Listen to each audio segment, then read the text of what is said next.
Bismillah. Assalamualaikum warahmatullahi wabarakatuh. Alhamdulillahi nahmaduhu wa nasta'inuhu wa nastahdihi wa natubu ilaih wa na'udzu billahi min syururi anfusina wa sayyiati a'malina may yahdihillahu fahuwal muhtadi wa may yudlil falan tajida lahu waliyyan mursyida.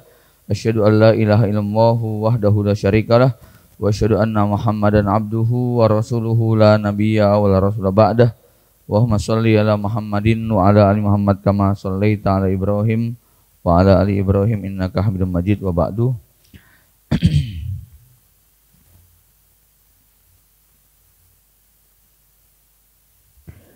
Khonifidin, ini majelis yang ke-6 ya. Dari kisah Nabi Yusuf alaihissalam. Dan kemarin kita sampai pada pembahasan bagaimana Nabi Yusuf menjamu saudara-saudara yang datang, ya.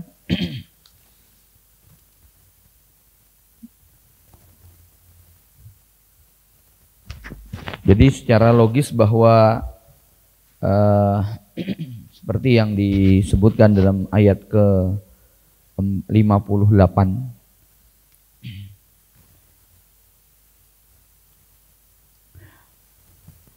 walamma jahazzahum wa jaa ikhwatu Yusufa fadakhalu alaihi fa'arafahum wa hum lahu munkirun walamma jahazzahum bijahazihim qala tuni bi akhil lakum min abikum.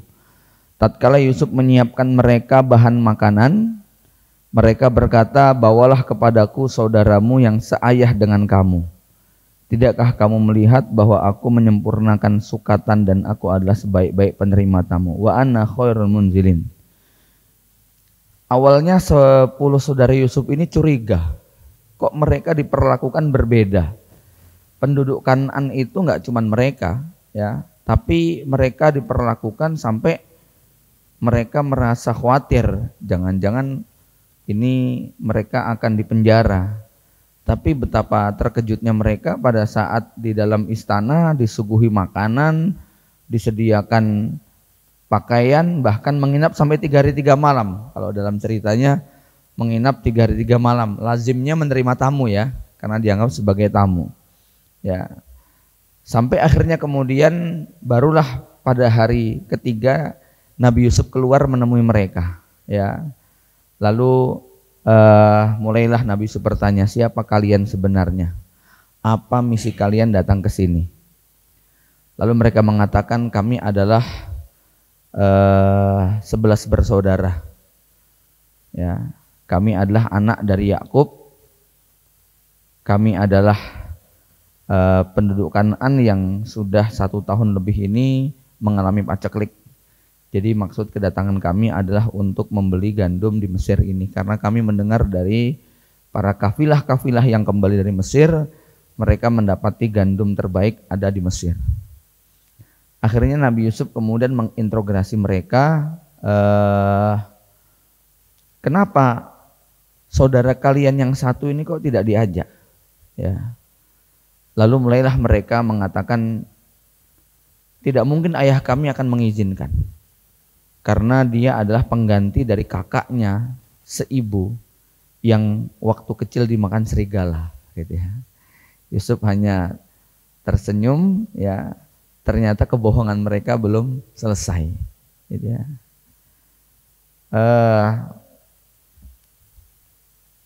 Jadi ayah kalian begitu sangat mencintai Yusuf. Ya, saking cintanya sampai ayah kami buta karena setiap hari hanya menangis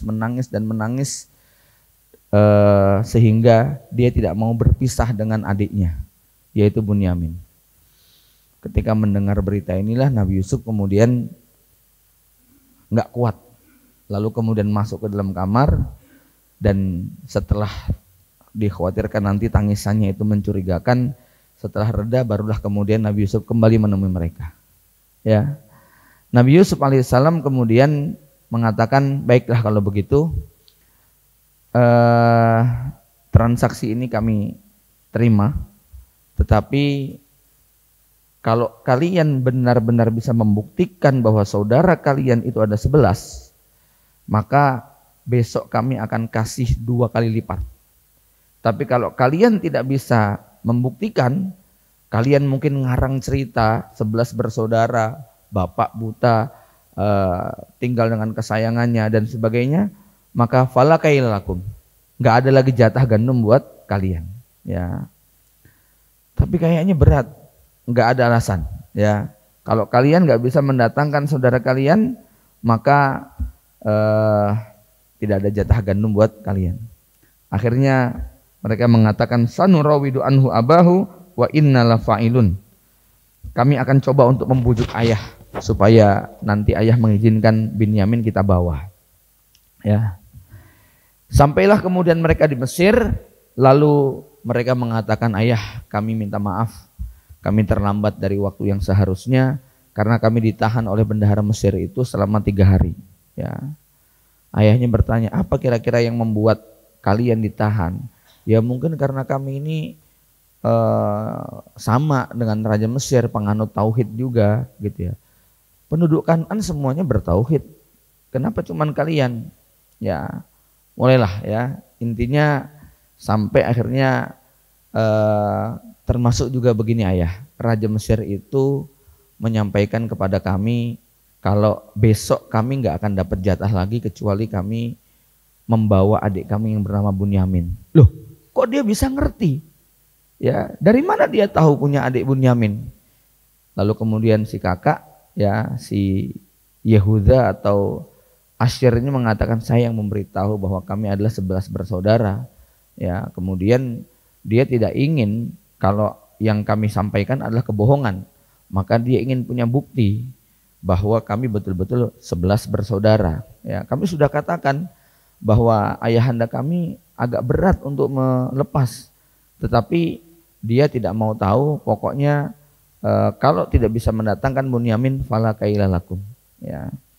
Akhirnya ketika mereka sedang ngobrol dengan ayahandanya, tiba-tiba dikejutkan dengan istri-istri mereka ini yang pada saat membongkar karung gandumnya, mereka temukan ada uang di dalam karung gandum tersebut.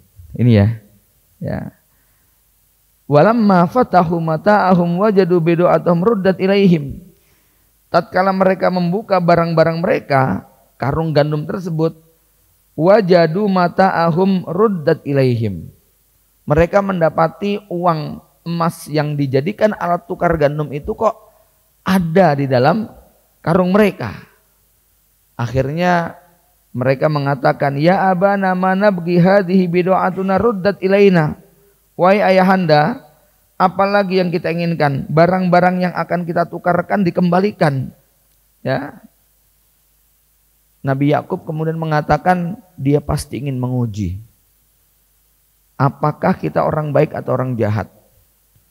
Kalau kita orang baik, pasti ini akan dikembalikan. Karena ini bukan milik kita.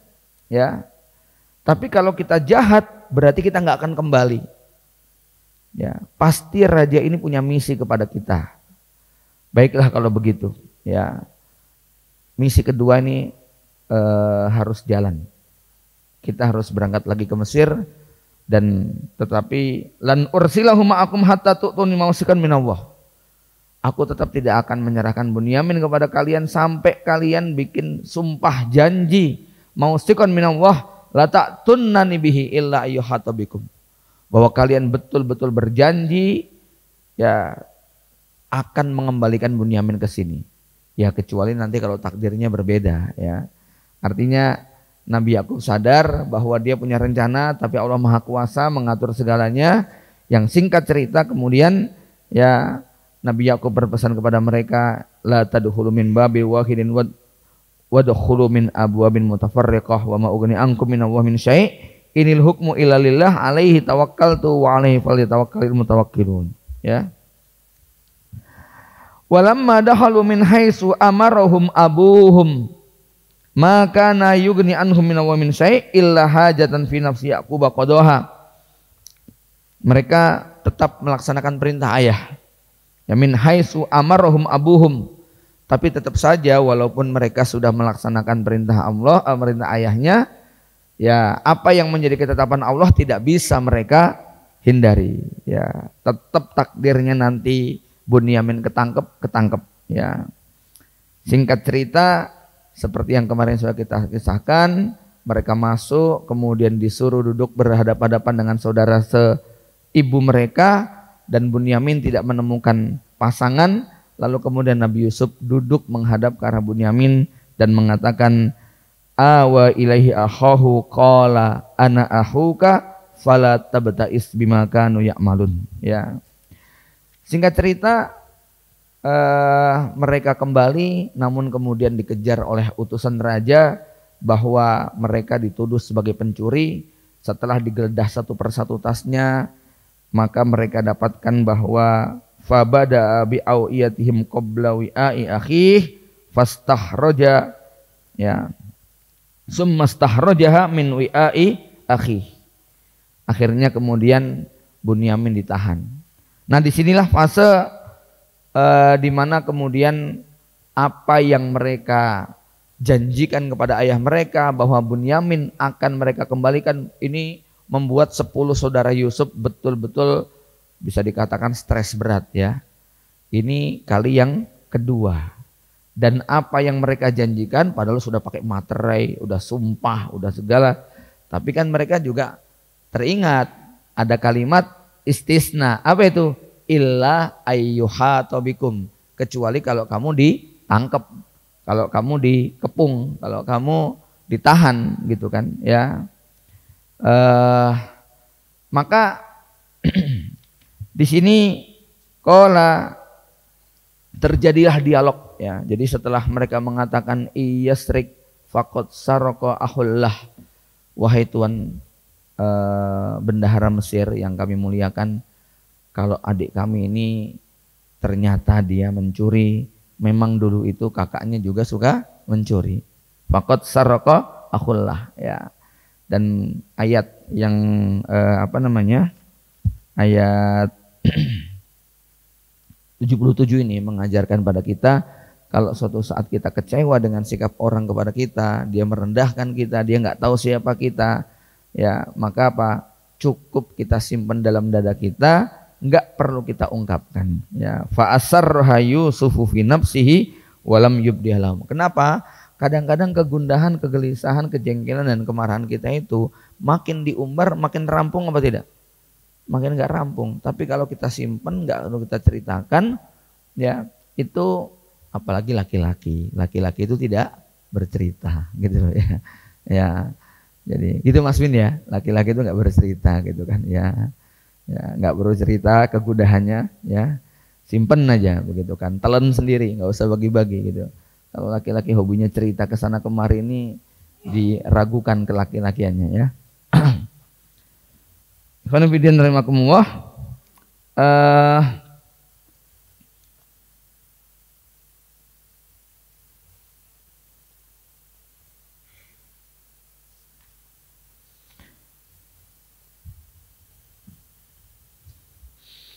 Ketika mereka tahu bahwa Raja Mesir bertanya hukuman yang ada di syariat Nabi Yakub adalah seorang pencuri harus menjadi budak dari pihak yang dicuri, mereka pasrah.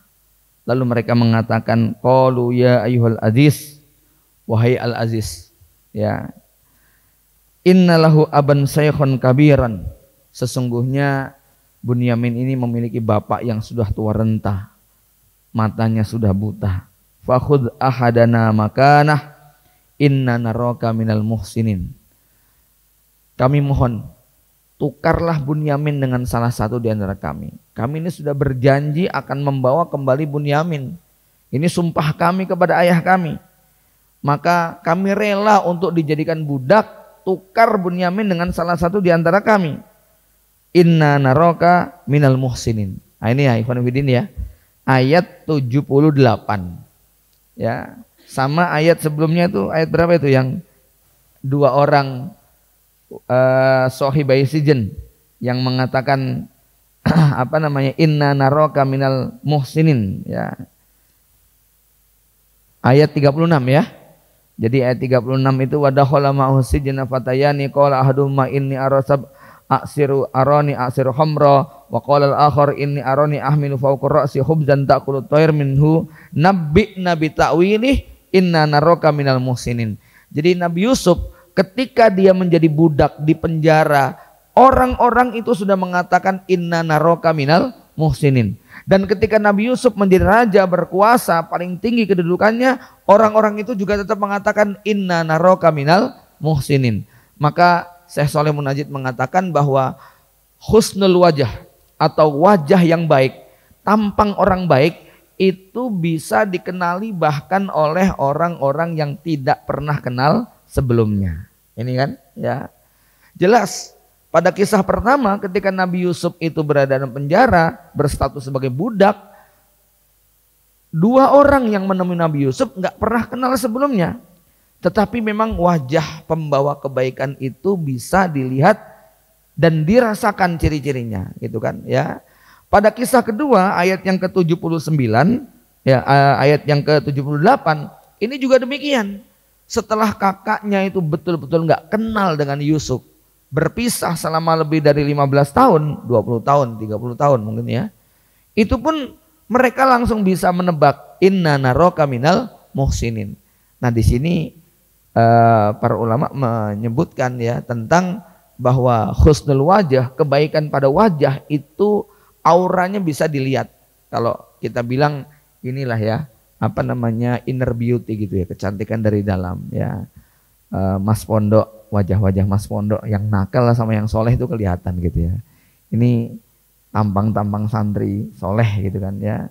Ini tampang-tampang santri pelanggar mujawis itu mungkin juga bisa kelihatan. Ini satu hal. Tapi hal yang kedua yang menarik, yaitu apa? Bahwa orang dengan kualitas, Nabi menyebut dengan kualitas emas. Ya, emas itu apa? Kata Nabi SAW, walladzi nafsu Muhammad biyadihi, inna masalal mu'min laka masalil qit'ati minad dhahab lam tangkus walam taghayyar. Seorang mukmin itu seperti emas, seperti sebongkah emas. Lam taghayyar walam tangkus, tidak akan berubah dan tidak akan berkurang. Anda tahu yang namanya emas, 1 kilogram emas dibakar tetap jadi 1 kilo ya. Kalau gula 1 kilo dimasak dibakar tinggal berapa itu ya. Kalau besi 1 kilo dibakar itu pasti susut, apalagi kayu 1 kilo dibakar ya, jadi tinggal berapa gram tok gitu kan ya. Tapi emas dibakar, emas 1 kilo dibakar tetap 1 kilo. Lam tangkus walam tughayyar, emas tetap emas. Ini pentingnya ikhwan fillah belajar dari 2 ayat Nabi Yusuf yang menyebutkan inna naraka minal muhsinin, adalah bahwa pribadi mukmin itu adalah pribadi emas yang tidak berkurang dan tidak berubah. Maksudnya bagaimana? Anda tahu yang namanya emas, walaupun emas ini dicemplungkan ke dalam selokan yang ada kotorannya, kira-kira orang rebutan nggak? Rebutan. Kenapa? Emas, walaupun dia diletakkan di dalam selokan yang penuh dengan sampah dan kotoran, gitu kan? Ya, artinya apa? Kalau kita memiliki pribadi emas, lihatlah seperti Yusuf alaihissalam, walaupun dia ada budak, walaupun dia di penjara, karena pribadinya pribadi emas, dia tetap jadi rebutan banyak orang. Orang tetap mau mendekat dan merapat. Apalagi kalau emas ini diletakkan di tempat yang istimewa, dikenakan oleh seorang wanita yang cantik jelita, dipajang di sebuah etalase, dijejerkan dengan lainnya. Ini emas pasti ya, emas tetap emas, begitu kan ya. Maka kalau seorang itu memiliki pribadi emas, jangan pernah khawatir walaupun saat itu dia direndahkan, walaupun dia dicampakkan. Sebaliknya kalau pribadi dia ada pribadi yang kaleng-kaleng, besi karat, begitu kan, walaupun dipoles, dicat, itu cuma masalah waktu untuk kemudian menjadi karat kembali, gitu kan ya. Nggak usah dia kemudian dipajang ya, jangankan kok dia dibuang ya, dipajang pun nanti tinggal menunggu waktu yang namanya besi karat, begitu kan ya. Maka kisah Nabi Yusuf mengajarkan pada kita, pesan Nabi tadi, jadilah pribadi emas ya, pribadi emas dikala kita direndahkan maupun tatkala kita disanjung. Pribadi emas tatkala kita miskin maupun kita kaya. Pribadi emas tatkala kita sakit maupun kita sehat. Pribadi emas tatkala kita di bawah maupun di atas. Karena ada orang yang pribadinya emas ketika di bawah. Ketika di atas jadi arogan, begitu kan? Ya. Dulu waktu miskin, waktu masih bodoh, dia nunduk-nunduk, cium tangan ustadz. Wah, besok sudah pulang profesor doktor dari Amerika misalnya gitu ya. Sudah lagi, nggak ada cerita begitu. Malah kemudian mensesat-sesatkan ustadznya, membodoh-bodohkan guru TPA-nya. Nah, ini bukan pribadi emas ya. Dulu waktu yang namanya miskin, waktu dia masih menjadi orang rendahan di kampung, masya Allah ya, tawaduknya luar biasa, begitu kan ya. Begitu kemudian dia sudah tiba-tiba jadi orang kaya, duitnya miliaran, ya, gaya bicaranya sudah berubah, begitu ya. Maka kadang-kadang ada sebuah ungkapan begini ya. Ayo, Dek, ya. Ada ungkapan uang itu bisa merubah karakter seseorang, ya. Tapi sebenarnya bukan. Uang tidak merubah karakter seseorang, tapi uang bisa menyingkap karakter asli seseorang. Paham ya? Bukan merubah, tapi apa? Menyingkap karakter dasar. Oh, memang dasarnya kayak begini, begitu dikasih uang, ya langsung kemudian kelihatan karakternya. Nah, adapun orang-orang berpribadi emas, punya uang nggak punya uang, ya dia tetap emas, begitu kan ya. Tapi jangan percaya sama lagu apa itu, sungguh senang walaupun tak punya uang. Nah, itu hoak itu kan ya, karena faktanya yang nggak punya itu banyak yang menderita gitu ya. Hati senang walaupun tak punya uang gitu ya, itu lagu hoak itu ya, jangan didengarkan begitu ya. Ya.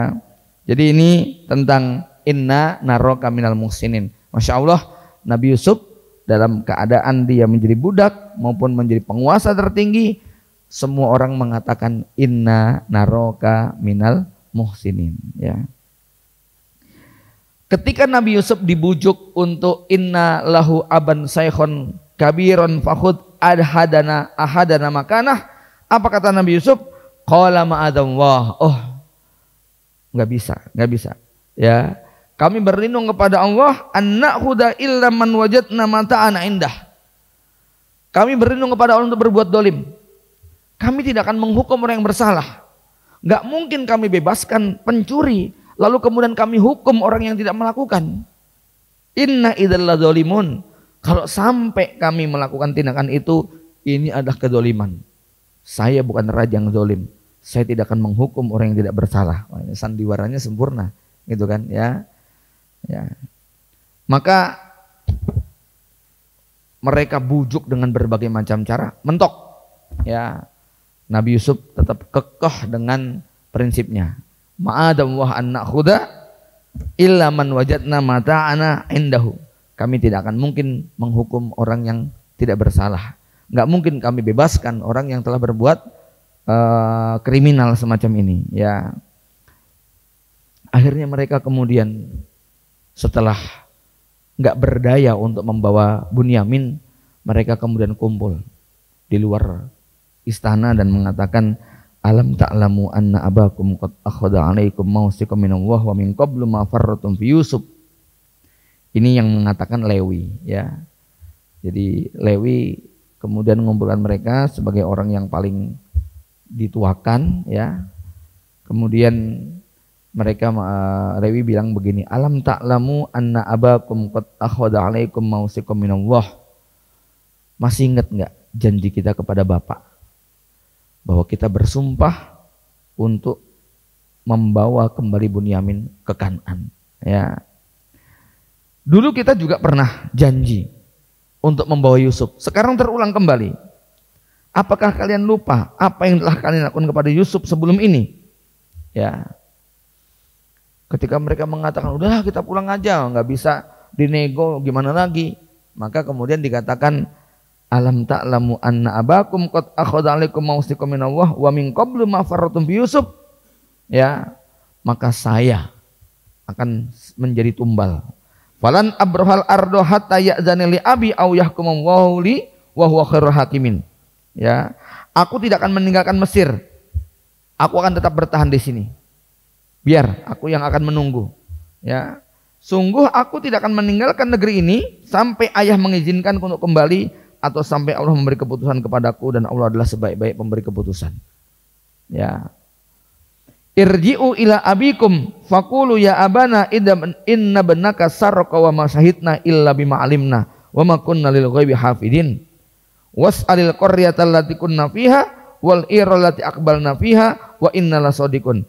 Kembalilah menemui ayah, katakan kepadanya, wahai ayah, sesungguhnya Binyamin telah mencuri. Kami hanya menyaksikan apa yang kami ketahui, kami tidak mengetahui yang sebenarnya yang terjadi di balik ini. Kita tidak mengerti perkara-perkara yang ghaib. Ya, nanti kalau sampai ayah nggak percaya juga dengan omongan kita, ya, was'alil qaryata allati kunna fiha, tanyakan kepada qaryah. Sebetulnya bukan qaryah, tapi apa? Was'al ahlal qaryah, gitu kan? Tanyakan kepada penduduk Mesir. Kalau bapak sampai nggak percaya dengan omongan kita, ya, nek dulu nggak percaya wajar lah, gitu kan? Kita bohong, gitu kan? Tapi ini bener, kita udah sumpah nih, ini mencuri beneran, gitu kan? Ya, walaupun kami nggak tahu apa yang ada di balik ini semuanya. Nanti kalau bapak mengejar, terus mencecar kita, maka apa? Was'alil qaryatal lati kunna fiha, tanyakan kepada Mesir. Maksudnya tanya kepada penduduk Mesir, maksudnya kepada orang-orang istana ini. Wal irul lati kun aqbalna fiha, tanyakan juga kepada kafilah yang datang bersama kami. Karena waktu itu mereka kembali tidak sendiri, mereka rombongan, ya. Ketika mereka pulang, rombongan ini pada bertanya, loh, Bunyamin mana? Kok nggak ikut? Begitu kan, ya. Diceritakanlah kasus itu. Maka ini menjadi cerita yang panjang ketika rombongan kafilah dari Kan'an yang bersama 11 orang ini, mereka juga tahu kasusnya bahwa Bunyamin ketangkep mencuri di Mesir, gitu loh, ya. Maka nanti kalau ayah nggak percaya, tanya kepada kafilah yang lain. Kita nggak rekayasa, mereka tahu kasus kita semuanya, ya. Wal irallati aqbalna fiha wa inna lasadiqun, kita udah jujur, sekarang kita jujur, gitu ya. Jadi mereka masih menyembunyikan yang dulu. Jadi kafilah dagang yang serombongan dengan mereka pasti mengetahui kejadian karena kehilangan itu diumumkan di seluruh penjuru Mesir bahwa raja kehilangan piala emasnya dan akhirnya kemudian terbukti pelakunya adalah Bunyamin, ya. Maka mereka kemudian kembali, tapi yang bertahan satu di Mesir tadi, ya, Lewi. Kenapa? Lewi ingin betul-betul memantau seperti apa nasibnya Bunyamin, ya. Dan kemudian Lewi mendapatkan hal yang mengejutkan. Kenapa? Karena kemana-mana Bunyamin itu selalu jalan berdua dengan Yusuf. Bajunya juga bukan baju budak, begitu kan, ya. Dan gak ada nampak bahwa Bunyamin ini seperti disiksa, kerja paksa, diperlakukan sebagai pencuri yang ditahan, tapi justru kok happy-happy aja, gitu kan, ya. Kemana pergi tuh Lewi ngeliatin, ini kok aneh ya, gitu kan, ya. Ya, ini ada apa, begitu kan. Kok Bunyamin selalu pergi berdua dengan menteri Al-Aziz ini, Yusuf ini, gitu kan, ya. Sudahlah, ya. Lewi tinggal di Mesir, sementara kemudian 9 adiknya kembali ke Palestina. Mereka mengadukan semuanya, wahai ayah, ya, apa yang ayah sampaikan ternyata menjadi kenyataan. Ya, ayah kan bilang illa ayyuhatobikum, kecuali kalau ketahan, dan ternyata benar omongan ayah menjadi kenyataan, ya. Adik kita Bunyamin ketahan. Bunyamin ternyata mencuri. Ini lebih tidak masuk akal lagi, gitu kan? Bagi seorang Yakub nggak logis, begitu kan, ya. Ini 2 kali kejadian. Yang pertama tidak logisnya kenapa? Karena bajunya Nabi Yusuf masih utuh, begitu kan, ya. Ya, tapi yang kedua ini lebih aneh lagi. Bagaimana mungkin Bunyamin mencuri? Anak yang soleh, anak yang baik, nggak pernah ada catatan kriminal sama sekali, begitu kan? Kok tiba-tiba mencuri dan ketangkap? Ini nggak mungkin, ya. Maka kalimat yang kedua diucapkan yang serupa. Qala bal sawwalat lakum anfusukum amra fasabrun jamil, gitu ya. Dulu waktu Nabi Yusuf dimakan serigala juga gitu. Bal sawwalat lakum anfusukum amra. Sebenarnya kalian sendirilah yang memandang baik urusan yang buruk ini, ya. Aku akan tetap bersabar. Asawwah ayyatiyani bihim jami'a. Nah, ini kata-kata Nabi Yakub ini yang kemudian membuat anak-anaknya menjadi ketar-ketir antara senang dan takut begitu. Kenapa? Karena Nabi Yakub mengatakan asawwah ayyatiyani bihim jami'a. Mudah-mudahan Allah nanti akan mempertemukan aku dengan mereka semuanya. Yusuf dan Bunyamin. Innahu huwal alimul hakim, ya. Tambah satu lagi si sulung, yaitu Lewi. Kenapa? Karena Nabi Yakub sudah kehilangan 3 orang. Lewi nggak mau pulang, ya, sampai mendapatkan keputusan, ya. Subhanallah. Khonifidin, di sini disebutkan semakin melilit kesulitan yang dihadapi oleh Nabi Yakub alaihissalam, justru semakin tawakal dan memperbarui doanya. Karena ini memang tanda-tanda pertolongan Allah akan datang ketika seseorang sudah tidak punya harapan, ya. Dan antum harus ingat, ini berapa lama fasenya? 30 tahunan ini. Nabi Yakub kehilangan Yusuf, setelah itu kehilangan Bunyamin plus dengan Lewi, ya, yang bertahan di Mesir.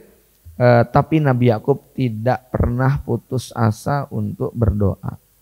Saya mengajak kepada diri saya, antum sekalian, kalau ada masalah yang menghimpit kita, baru setahun, 2 tahun, baru 5 tahun, 10 tahun, belajarlah dari para nabi dan rasul. Ketika mereka menghadapi ujian, kesabaran mereka tidak pernah berkurang, ya. Bagaimana antum bisa bayangkan Nabi Ibrahim itu sejak keluar dari Babilonia, masuk di wilayah Haron, perbatasan antara Irak dengan Jordan, itu sudah dijanjikan bahwa akan punya anak, padahal belum punya istri. Baru di gerbang Haron ketemu dengan Saroh, lalu kemudian menikah. Dan apa yang terjadi? Sampai umur 80 tahun Nabi Ibrahim belum punya anak. Sampai rambutnya sudah putih beruban, sampai kulitnya sudah keriput, istrinya juga sudah merasa mandul, tetapi Nabi Ibrahim tidak pernah putus asa. Ya, doanya tetap dikencangkan. Nah ini ya, pentingnya kisah para nabi dan rasul itu ketika mereka menghadapi berbagai macam ujian, maka senjata yang tidak pernah mereka lepaskan dari diri mereka adalah doa.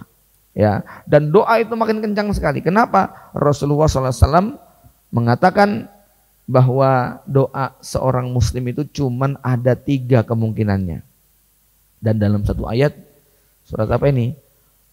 Wa atakum min kulli ma sa'altumuh wa in ta'uddu nikmatallahi la tuhsuha. Wa atakum min kulli ma sa'altumuh, dan Allah akan mendatangkan apapun yang kalian minta. Ya. Di situ ulama mengatakan apa? Lihat kalimatnya, wa atakum min kulli.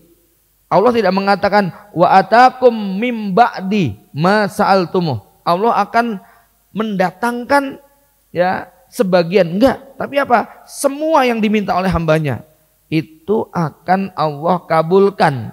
Tetapi mingkul 5 sa'altumuh di sini bentuknya ada 3. Ya, 1 dikabulkan percis seperti yang kita minta. Ini ya, percis kita mintanya 10 juta, ya 10 juta dikasih sama Allah, ya. Minta istri yang itu, ya udah dikasih yang itu, benar gitu kan, ya. Ngincernya yang ini, Allah kabulkan, ya. Ini pengkabulan. Kemudian bentuk yang kedua apa?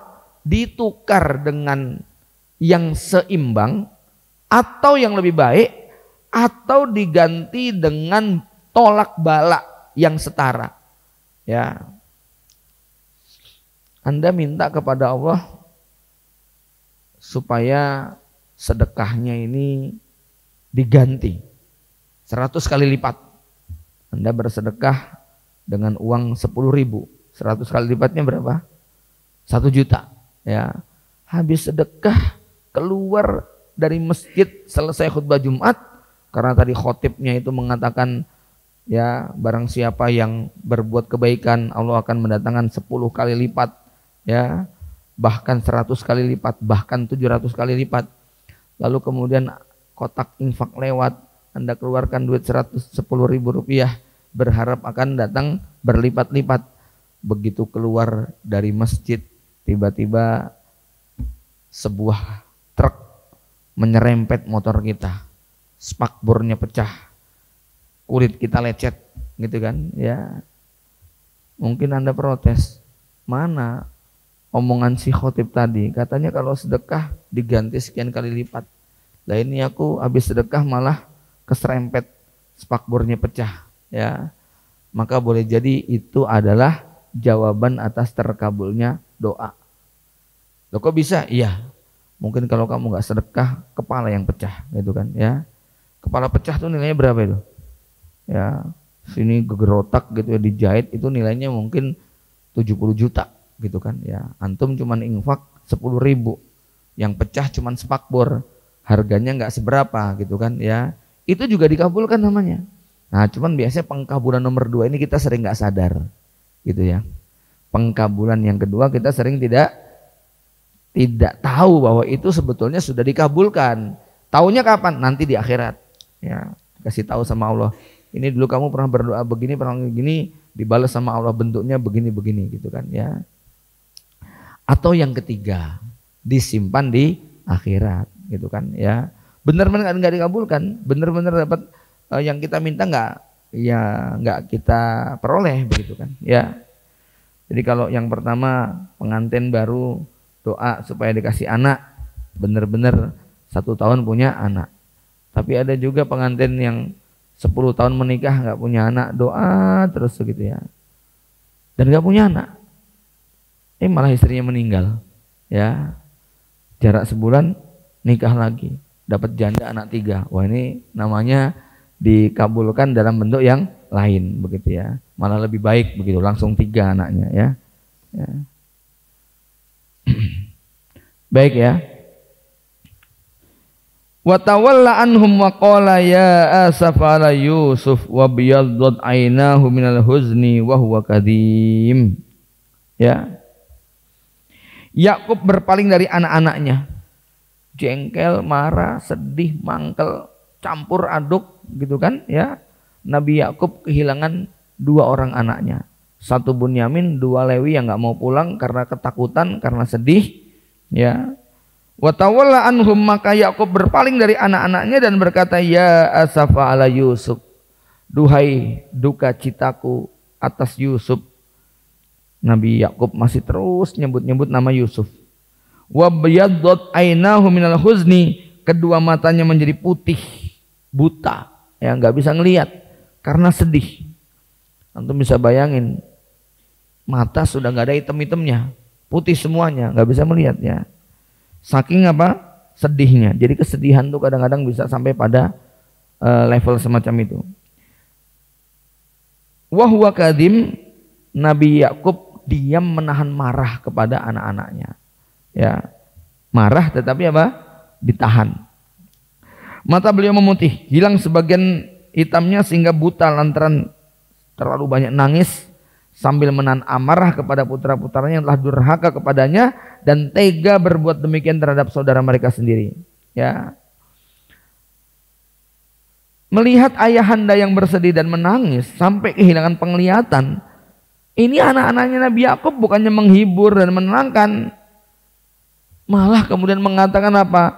Tallahi tafta'u tadhkuru Yusuf hatta takuna haradan au takuna minal halikin. Ya Allah, Pak, Yusuf terus yang disebut-sebut. Bapak kalau nyebut-nyebut Yusuf terus itu nanti ini loh, Pak, ya. Bisa sakit parah loh, bisa mati loh, Pak. Malah gitu ya. Ya. Ini kurang ajar nggak nih, ya? Ya Allah, ya.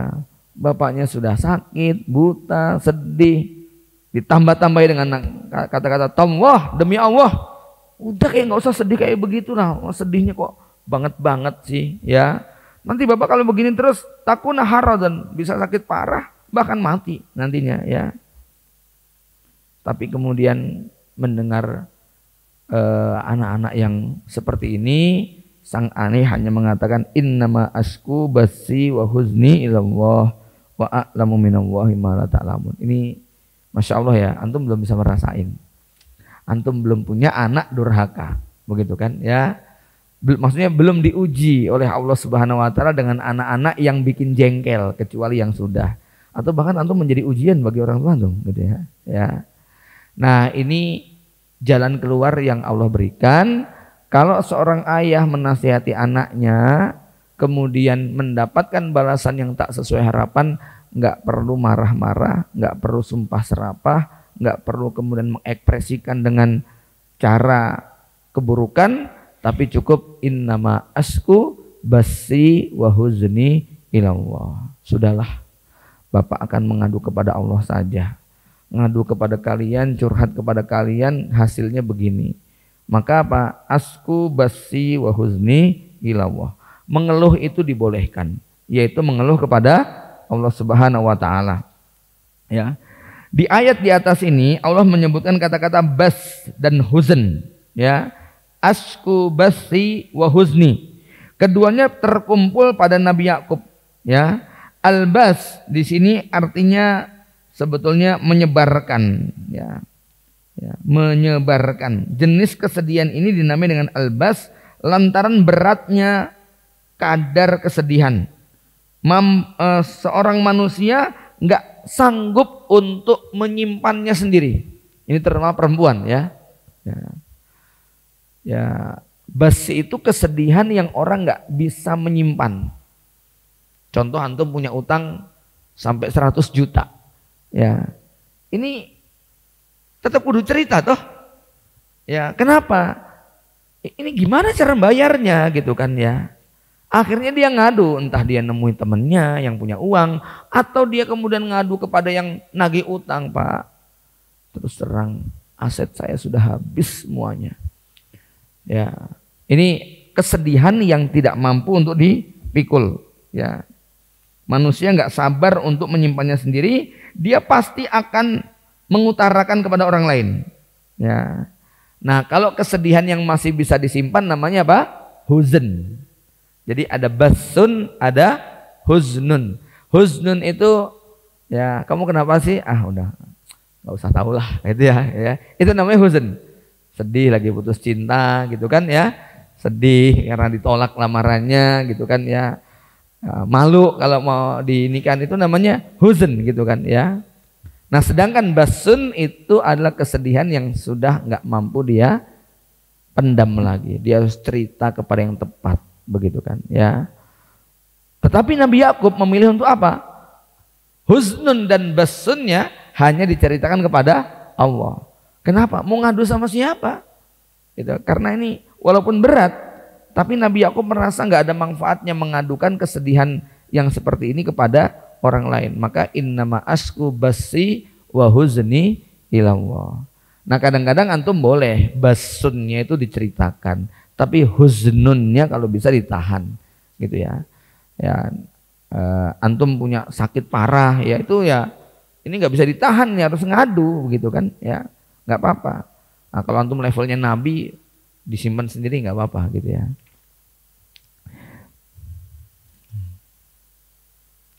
Basun adalah puncak kesedihan akibat memikirkan sesuatu yang buruk yang akan terjadi. Dalam kasus ini adalah kekhawatiran beliau akan apa yang menimpa putra tercintanya. Anaknya masuk penjara, gimana ini? Lapor sama siapa? Pengacara mana yang bisa saya hubungi? Kan begitu ya. Sedangkan huzun adalah kesedihan akan musibah yang telah berlalu. Jadi basun itu biasanya apa? Kesedihan untuk sesuatu yang masih akan menimpa. Huznun kesedihan yang sudah berlalu. Basun itu putus cinta dan dia sudah nikah sama orang lain. Huznun ya, sedih gitu kan. Sedangkan basun adalah apa? Lagi proses ngelamar. Ya. Diterima nggak ya, diterima nggak ya, diterima nggak ya, gitu kan ya. Kok kayaknya ada tanda-tanda ditolak ini, ya Allah, ini udah yang ke-8 kalinya nih, ya. Itu basun gitu kan. Terus curhat kepada orang lain, tolonglah bantu saya. Nah, itu basun itu ya. Maka Nabi Yakub alaihissalam nggak peduli, mau basun mau huznun, dia hanya mengadukan kepada Allah Subhanahu wa taala. Ya. Imam Hasan Al-Basri di dalam kitab Tafsir Munkasir mengatakan, kana mundu faraqa Yusufu Yaquba ila an iltaqaya samanun sanah. Masya Allah ya, 80 tahun katanya. Ya. Lam yufarik fihal huznu qalbahu. Selama itu pula kesedihan tidak pernah lepas dari hati Yakub. Tiap hari dumu'uhu tajri ala khaddaihi, air matanya itu ngalir di atas pipinya. Wa ma ala wajil ardi abadun ahabbu ila Allah min Yakub. Padahal tidak ada hamba di muka bumi saat itu yang lebih dicintai oleh Allah daripada Nabi Yakub. Begitu ya. Paham maksudnya? Kamu tuh memang siapa di hadapan Allah? Kamu siapa gitu kan? Nabi Yakub itu adalah makhluk yang paling dicintai Allah di muka bumi saat itu, tapi ternyata sama Allah dikasih ujian, berpisah dengan yang paling dikasihi dan dicintai, sampai tidak pernah satu hari pun terlepas kesedihan itu dari hatinya. Ya, tidak pernah berlalu satu hari pun kecuali air matanya berlinang di pipinya, gitu loh. Jadi kalau kamu itu pernah merasa sedih karena sesuatu, satu tanya, emang kita siapa di hadapan Allah, gitu kan? Ya. Yang kedua, memangnya kita setiap detik kayak begitu? Enggak, kita enggak dikasih rasa cinta kepada sesuatu seperti Allah memberi rasa cinta atas Yakub kepada Yusuf. Kita enggak punya rasa seperti itu kok, ya. Maka ada satu potongan film menarik itu ya, tentang seorang yang dia ngeluh kepada perempuan buta di sebelahnya yang selalu bersyukur terus itu. Si perempuan ini sambil menggendong bayi mengatakan, padahal saya ini ahli ibadah, saya nggak pernah telat bangun malam, saya ini hafal Quran, saya selalu berdoa, kenapa ujian kok nggak pernah berhenti dalam hidup saya? Lalu si buta ini mengatakan, emangnya kalau solehah nggak boleh diuji gitu ya? Emangnya kalau hafid Quran nggak boleh dapat ujian? Memangnya kalau rajin bangun malam kemudian Allah nggak boleh ngasih permasalahan? Kaidah dari mana itu? Dia langsung jep gitu ya, malu begitu kan dia malu. Disangkanya kalau soleh nggak boleh dapat, Allah nggak boleh nguji orang soleh.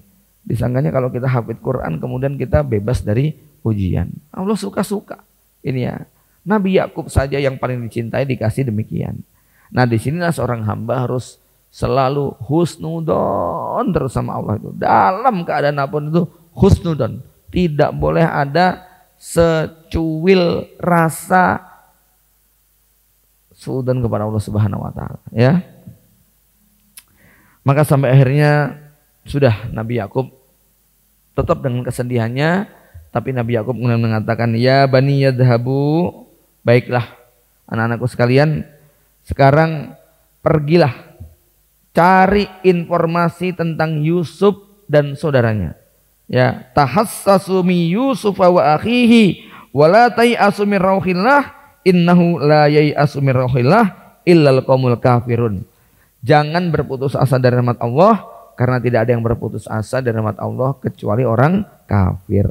Nah ini ya, saya ingin mengingatkan, Masya Allah ayat ini luar biasa ya. Begini, mudah-mudahan kalimat saya nggak disalahpahami ya. Kalimatnya begini, kamu boleh berbuat dosa apa aja terserah, tapi ada satu dosa yang nggak boleh dilakukan, putus asa dari rahmat Allah. Maksudnya kamu boleh berbuat dosa apa saja itu bukan silakan berbuat dosa, tetapi seorang hamba dosa apapun yang dilakukan masih ada peluang dan harapan selama dia tidak melakukan satu dosa, yaitu putus asa dari rahmat Allah. Kenapa? Kalau dia sudah sampai putus asa dari rahmat Allah, itu sudah bisa dikatakan, bisa dipastikan su'ul khotimah. Bahkan apa? Kata Nabi Yakub, nggak ada yang putus asa kecuali orang kafir, gitu ya. Kama ya'isal kufaru min ashabil kubur. Ya, orang-orang kafir itu berputus asa kepada kerabatnya yang sudah di alam kubur, nggak punya harapan untuk bisa ketemu. Ini satu tafsir. Tafsir yang kedua, kama ya'isal kufaru min ashabil kubur. Maksudnya apa? Penghuni kubur itu yang kafir itu berputus asa untuk bisa mendapatkan kebahagiaan di akhirat, gitu kan. Maka yang berputus asa dari rahmat Allah itu hanya orang kafir. Ya. Seorang mukmin harus punya harapan sepahit apapun jalan yang sedang dia lalui. Ya, gak boleh sampai kemudian muncul sifat putus asa dari rahmat Allah. Sampai ada jokesnya begini. Kamu kalau nggak makan masih bisa bertahan 1 pekan. Kamu kalau nggak minum masih bisa bertahan hidup 4 hari. Kamu kalau nggak istirahat, nggak tidur masih bisa bertahan 3 hari. Tapi kalau kamu nggak punya harapan, kamu hanya bisa bertahan 4 detik. Detik pertama naik ke lantai 10, detik kedua buka jendela, detik ketiga loncat, detik keempat gitu loh ya. Itu orang kalau nggak punya harapan tuh kayak begitu. Maka seberat apapun putus asa itu haram hukumnya. Dia seberat apapun, gitu ya. Nabi Yakub secara logika sudah putus asa. Ini saya ingin mengingatkan siapa saja ya yang bisnis sudah jatuh bangun, bukan jatuh bangun, jatuh terus ya, nggak pernah bangun ya, entah puluhan kali atau ratusan kali. Yang sudah nikah entah sudah berapa belas tahun nggak diberi keturunan. Yang jomblo sudah ngelamar entah berapa belas kali nggak pernah menerima selalu ditolak begitu kan ya, atau apalagi lah ya. Maka apa? Jangan pernah putus asa. Termasuk yang sakit berobat kemana-mana nggak sembuh-sembuh, itu tidak boleh putus asa. Ya nggak boleh putus asa kalau yang berobat itu dalam arti apa? Dia yakin saja Allah akan menyembuhkan, entah nanti kapannya, dia nggak perlu memastikan. Yang penting tidak putus asa begitu kan ya.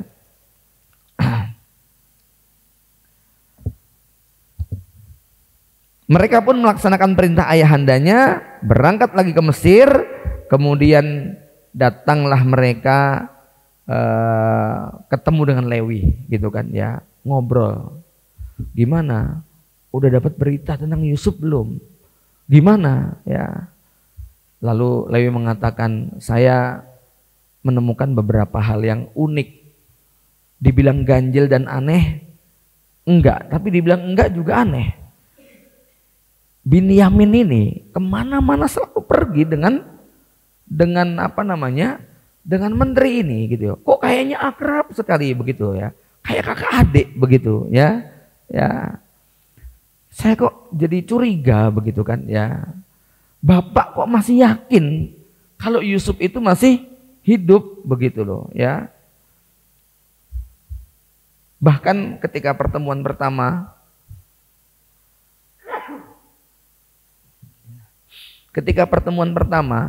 gandum yang dibawa dari Mesir ke Kan'an itu dicium Nabi Yakub. Nabi Yakub, aku mencium bau yang akrab ini, gitu kan ya. Bau ini aku kenal sekali, gitu kan ya. Tapi Nabi Yakub tidak memastikan begitu. Cuman saya nggak asing dengan bau ini. Ini beda dengan gandum-gandum yang lainnya. Ada bau-bau Yusufnya gitu ya. Ya kira-kira kalau mau disebutin begitu ya, ada bau-bau Yusufnya itu kan ya. Maka akhirnya mereka datang lagi untuk minta gandum lagi ya. Mereka menceritakan falamma dakhalu alaihi, tatkala mereka masuk lagi ke Mesir ketemu dengan Yusuf, mereka mengatakan ya ayyuhal aziz, wahai al-aziz. Kenapa disebut al-aziz? Karena Nabi Yusuf jabatannya menggantikan Al-Aziz sebelumnya. Siapa Al-Aziz sebelumnya? Potifar, suaminya Zulaiha. Ini juga nanti yang menjelaskan kenapa akhirnya Yusuf menikah dengan Zulaiha. Ya, sehingga Zulaiha tetap disebut dengan Imro'atul Aziz, istrinya Al-Aziz, begitu ya. Ya walaupun kita nggak menemukan dalil yang qat'i Nabi Yusuf akan menikah dengan Zulaiha, tapi isyarat bahwa Nabi Yusuf ini dipanggil dengan Al-Aziz sama dengan Al-Aziz sebelumnya ya, seakan-akan Imro'atul Aziznya itu betul-betul adalah Zulaiha.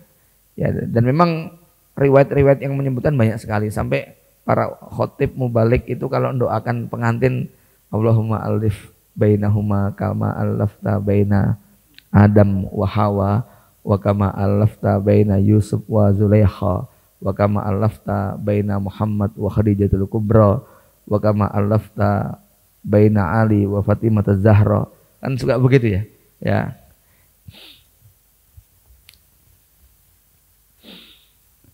Ya ayuhal aziz, wahai al-aziz, massana wa ahlana dur wa ji'na bibido'atin mujzatin fa'awfilanal kail wa tasaddaq alaina innallaha yajzil mutasaddiqin.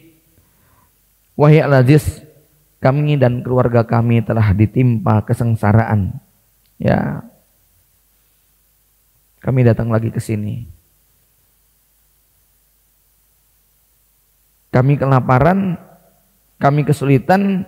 Sekarang kami hanya bisa datang membawa bido'atin mujzat. Kalau kemarin itu duit-duitnya sudah ditukar dengan gandum waktu kedatangan yang kedua, maka kedatangan yang ketiga bido'atin mujzat. Ya, kami cuma punya ini, sudah nggak ada yang berharga. Fa'aufi lanal kail, maka penuhilah jatah gandum untuk kami. Wa tasaddaq, ini beli tapi sedekahlah, begitu kan ya. Sedekahlah kepada kami. Innallaha yajzil mutasaddiqin. Ayat ini mengajarkan kepada kita salah satu model sedekah tersembunyi, yaitu dengan mengurangi harga. Itu sebetulnya sedekah. Sedekah Jumat gitu ya. Nasi bungkus lengkap lauk pauk cuman 3.000 perak gitu lah. Itu ada syariatnya. Paham? Ya. Jualan nasi bungkus kepada orang-orang susah dengan harga 3.000 padahal modalnya 7.000, begitu kan? Ya, dijualnya 3.000. Rugi enggak? Rugi, tapi niatnya sedekah. Maka tidak mengapa yang demikian itu, gitu ya. Atau kita tidak ingin mempermalukan seseorang. Ketika dia datang dengan membawa uang yang kurang, Pak, beli Pak, gitu kan ya. Barang kita mahal, duit dia cuma 2.000 perak, begitu kan ya. Lalu kita tuangkan, kita bungkusin yang nilainya itu 30.000, gitu kan ya. Berapa? 2.000 aja, gitu kan ya. Dia merasa beli, gitu kan. Dia merasa beli, dia tidak merasa mengemis. Ya, ini juga dibolehkan. Jadi ayat ini mengajarkan pada kita satu model sedekah tersembunyi yang kadang terlupakan, yaitu mengurangi harga barang bagi pembeli yang terlihat membutuhkan tanpa memberitahunya. Demikian juga tidak menawar barang yang hendak dibeli padahal ia mampu dan diperkenankan untuk menawar. Contoh, Anda membeli barang orang-orang yang bisa dikatakan nggak ada tampang-tampang kaya. Dia orang susah, orang miskin, menjual barang yang kita tahu tuh modalnya berapa, gitu kan ya. Tapi dia menjual dengan harga yang sangat mahal karena memang butuh makan, ya. Sebutlah itu pedagang-pedagang asongan yang masuk ke tempat-tempat di kereta, di bus, kadang-kadang dia ngasih harga yang kayak begitu, gitu kan ya. Kita tahu nih di pasar harganya 2.000, dia jual 10.000, begitu kan ya. Udah, jangan ditawar, begitu kan. Begitu juga membeli barang yang sebenarnya kita butuhkan. Anda tahu zaman sekarang tuh koran masih kita butuhkan nggak? Udah nggak butuh koran. Yang jualan masih ada nggak? Dan antum tahu tuh, yang jualan koran di perempatan-perempatan lampu merah itu, kira-kira yang dalam benak antum tuh siapa mereka? Itu orang yang sudah bingung mau jualan apa lagi, gitu kan? Ya, akhirnya mereka jualan kayak begitu, gitu. Jadi membeli kepada mereka, niatlah untuk bersedekah, gitu kan ya. Korannya 5.000, udah kasih 20.000, begitu kan ya. Dia tahu ketika mau nggak usah, udah, gitu kan ya, nggak perlu nawar, begitu kan ya. Ini salah satu sunnah ya yang diajarkan melalui ayat ini. Tasaddaq alaina innallaha yajzil mutasaddiqin. Ayat ini juga menegaskan bahwa Allah akan memberikan ganjaran sempurna bagi hamba yang bersedekah dan berbuat baik kepada sesama ya, baik orang yang berhutang budi telah membalas budi tersebut di dunia ataupun tidak. Sebagaimana ayat ini mengandung anjuran keikhlasan dalam bersedekah, tidak mengharapkan ganjaran, hanya mengharapkan ganjaran dari Allah semata, bukan dari orang yang diberi sedekah atau bantuan. Ya, ketika 10 orang ini datang mengadukan itu, maka Nabi Yusuf langsung terbayang kedua orang tuanya di Palestina. Apalagi anak-anaknya mengatakan, Massana wa ahlana dur, kami dan keluarga kami yang ada di Palestina sedang ditimpa dengan kepayahan, ya, kemiskinan. Sementara Nabi Yusuf memandang dirinya bergelimang dengan harta, kekuasaan, makanan yang berlimpah ruah dan sebagainya. Maka pada saat itulah Nabi Yusuf nggak mampu untuk menyembunyikan jati dirinya. Nabi Yusuf sudah nggak mampu menyembunyikan tangisannya. Lalu beliau kemudian mengatakan kepada mereka, hal alimtum ma fa'altum bi Yusuf wa akhihi idza antum jahilun. Ya. Tahukah apa yang pernah kalian kerjakan terhadap Yusuf dan saudaranya? Kalian tidak menyadari akibat yang ditimbulkan. Ya, Masya Allah ya. Perhatikan kesantunan Nabi Yusuf dalam bertutur dan menasihati. Beliau sebenarnya berhak untuk menumpahkan semua amarahnya, mengingat perbuatan saudaranya terhadap dirinya kepada kedua orang tuanya. Tapi Nabi Yusuf tidak melakukan itu. Bahkan Nabi Yusuf menyebutkan uzur, yaitu kejahilan dan usia yang masih muda, belum bijak dalam bertindak. Ya, Nabi Yusuf mengatakan, hal alimtum ma fa'altum bi Yusuf wa akhihi id antum jahilun. Tahukah kamu kejelekan apa yang kamu lakukan kepada Yusuf dan saudaranya karena kamu enggak menyadari akibat daripada perbuatan itu. Ya. Tentu saja kalimat ma fa'altum bi Yusuf gitu kan, ya. Itu membuat mereka kaget betul. Kok raja ini ngerti kejahatan mereka selama ini? Ma fa'altum bi Yusuf. Pertanyaan itu bagaikan petir di siang bolong bagi saudara-saudara Yusuf. Mereka kemudian mulai tengok kanan, tengok kiri, ya. Loh, kemudian kok Yusuf ini sambil nepuk-nepuk Bunyamin di sebelahnya? Ya, kenapa kok Bunyamin tuh jejeran terus segitu dengan Yusuf, ya? Akhirnya 10 orang ini saling mengatakan, qalu a innaka la anta Yusuf. Apakah Anda Yusuf yang sebenarnya? Maka mereka mengatakan, qala ana Yusuf wa hada akhi. Ya, disitulah, ya ini kalau nonton filmnya dramatis banget begitu kan, ya. Ya. Saya mengulang-ulang fragmen cerita ini tuh ya hampir sempurna ya ininya ya, istilahnya dramanya hampir sempurna. Di versi filmnya sempurna, adegannya begitu kan, membuat mengaduk-ngaduk emosi kita ya.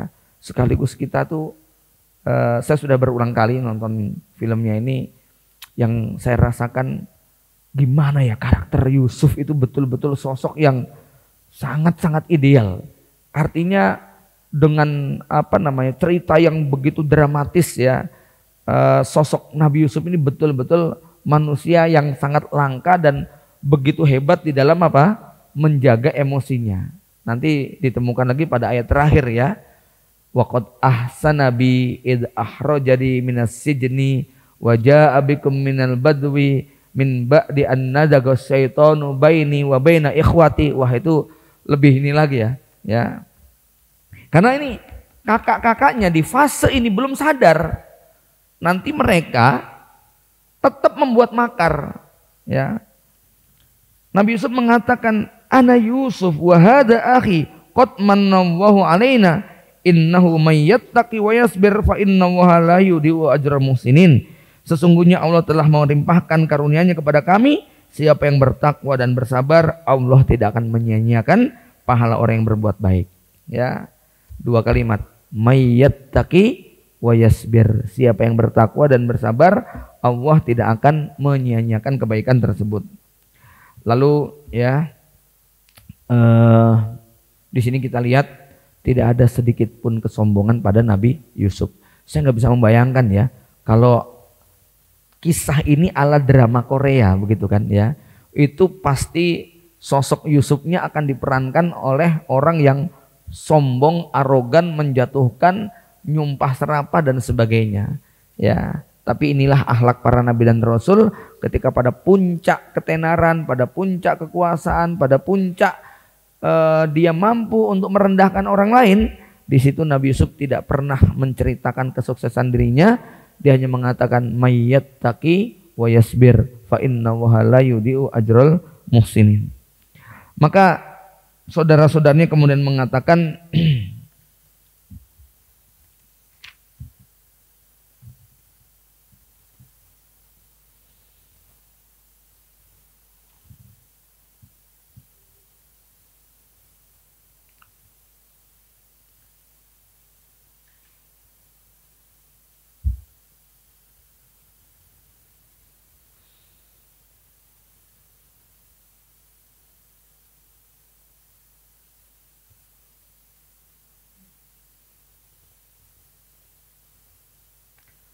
qalu tallah, mereka mengatakan laqad asarakallahu alaina wa in kunna la khati'in.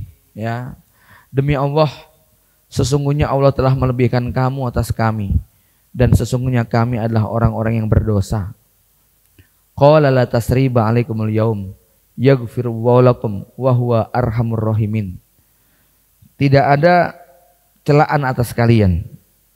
Ya. Pada hari ini tidak ada cercaan kepada kalian. Mudah-mudahan Allah mengampuni kalian semuanya dan sesungguhnya Allah Maha Pengampun lagi Maha Penyayang. Idhabu biqamisi hada fa'alquhu ala wajhi abi ya'ti basira wa'tuni bi ahlikum ajmain. Pergilah kalian dengan membawa baju gamisku ini. Jadi seperti yang kemarin saya ceritakan dalam buku yang diterbitkan Arafah 20 tahun silam, judulnya Tertuduh Tapi Tak Bersalah, tentang kisah jubah Nabi Yusuf. Jubah inilah hadiah dari kakeknya, mbahnya, yaitu Nabi Ibrahim, diberikan kepada Ishak, Ishak diberikan kepada Yakub, Yakub diberikan kepada Yusuf. Dibawa Nabi Yusuf dari sejak masuk ke dalam sumur sampai usia sekarang. Berarti itu berapa ratus tahun tuh jubahnya tuh. Ya. Jubah itu jubah anti api gitu ya. Karena dibakar nggak mempan gitu kan ya. Udah 200 tahun tuh berarti jubah itu warisan ya dari mbahnya ya. Maka jubah itu kemudian diberikan kepada saudara-saudaranya dengan mengatakan idhabu biqamisi hadza fa'alquhu ala wajhi abi ya'ti basira. Tapi ini ayat dicoba untuk diteliti ya dari sisi medis. Kok bisa ya penyakit katarak ataupun nggak bisa ngelihat dengan sempurna sembuh ketika ditempeli baju. Nah itu dianalisa keringatnya Nabi Yusuf yang menempel pada jubah itulah yang kemudian berdampak. Makanya ada metode semacam itu. Coba antum googling ya, saya nggak berani membuat kesimpulan, tetapi pernah mendapatkan satu kesimpulan bahwa penyakit katarak itu bisa disembuhkan dengan ditempeli mukanya itu pakai baju yang ada bekas keringatnya, begitu ya. Walamma ya, anja al-basyiru, tatkala telah tiba pembawa berita gembira, saudara-saudaranya nih ya, alqahu ala wajhihi, maka diletakkanlah baju gamis itu ke wajah Yakub, fartadda basira. Tapi sebelumnya ya disebutkan walamma fasalatil ir qala abuhum inni la ajidu riha yusuf laula antufannidun ya. Qalu tallah innaka lafi dhalalikal qadim ya. Tatkala ya di sini qalu itu diterjemahkan dengan keluarganya ya. Tapi qalu ini juga anak-anaknya ya.